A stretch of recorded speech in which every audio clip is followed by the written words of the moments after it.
Things seem to be very good. We have been doing very well with the China virus, but they've had pretty big spike in Europe, as you know, in UK in particular, and I'm sure they'll have that under control hopefully soon. But we're in very good shape. The vaccines are coming along. I just got a report. The vaccines are coming along rapidly. Therapeutics are coming along very well, and we'll see what happens. But too bad about Europe. Too bad. Mr. President, I would say on Friday or Saturday I'll be announcing the pick. It's 5 women are being looked at and vetted very carefully. 5.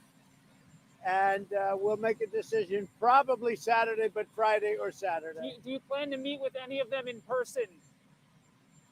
Do you plan to meet with any of them in person before you make your decision? Yeah, I will. When do you plan to do that? During this period of time. Do you think all 5?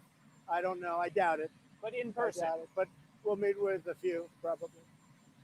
Have you talked to any of them yet? Say it? Have you talked to any of them yet? I have. Today? I have. Today and yesterday, day before. Is it better to have a vote on your nominee before the election or after? Well, I'd much rather have a vote before the election because there's a lot of work to be done, and I'd much rather have it. We have plenty of time to do it. I mean, there's really a lot of time. So let's say I make the announcement on Saturday. There's a great deal of time before the election. That'll be up to Mitch in the Senate. But I'd certainly much rather have the vote. I think it sends a good signal.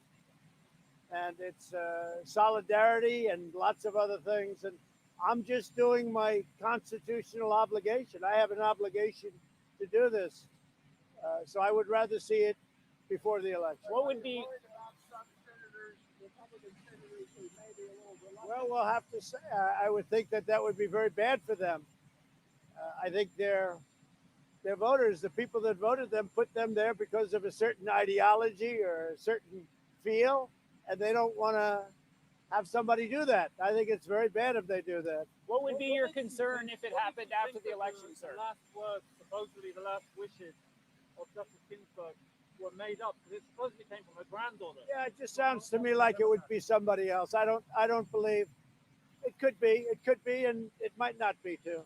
Sir, what would be it was just too convenient. What would be your concern if the vote happened after Election Day? No concern. I just think it would be better. They asked, would I rather have it? I'd rather have it before the election. I think it would be better for our country. And we will pick somebody that's outstanding, very qualified. They're all qualified, but somebody that is outstanding. And I'd rather see it all take place before the election, so before November 3rd. Are you concerned if you lost the election, it would be harder to get the person confirmed? No, I don't think so. No, I think we're going to win. If you look at the polls, the real polls, we're doing very well. We're going to Ohio tonight. We're packed. We're packed everywhere. So people, we've never had spirit like we have now.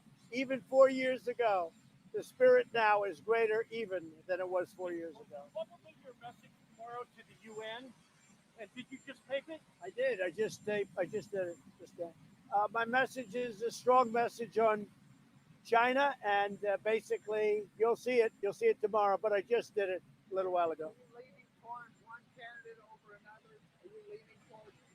I have one or two that I think they're all outstanding, but I have one or two that I have in mind. Yeah. And who do you think poisoned Alexei Navalny?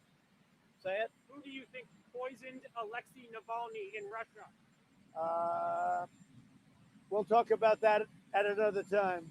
Is Amy Coney Barrett one of the leading contenders in your mind? She's one of the people that's very respected, but they're all respected. She's certainly one of the candidates, yes. And when you go down to Miami, will you meet with Barbara Lagoa? I may. She's highly thought of, and she's got a lot of support. You know, a lot of people. I'm getting a lot of phone calls from a lot of people. She has a lot of support. I don't know her, but I hear she's outstanding. And sir, she's one of the people we're looking at. Did you push the DOJ to name Seattle and New York and Portland anarchistic cities? Well, I think they are, but that's up to DOJ. That will be up to the Attorney General. But certainly they are. If you look at Portland, you look at what's going on there. What a mess. Go ahead. And we could straighten it out. all Democrats, all radical lefts. We could straighten it out so fast. Go ahead. When will you make a final decision on TikTok? That's working its way through. I've given a preliminary okay. They will work at two great companies, Oracle and Walmart.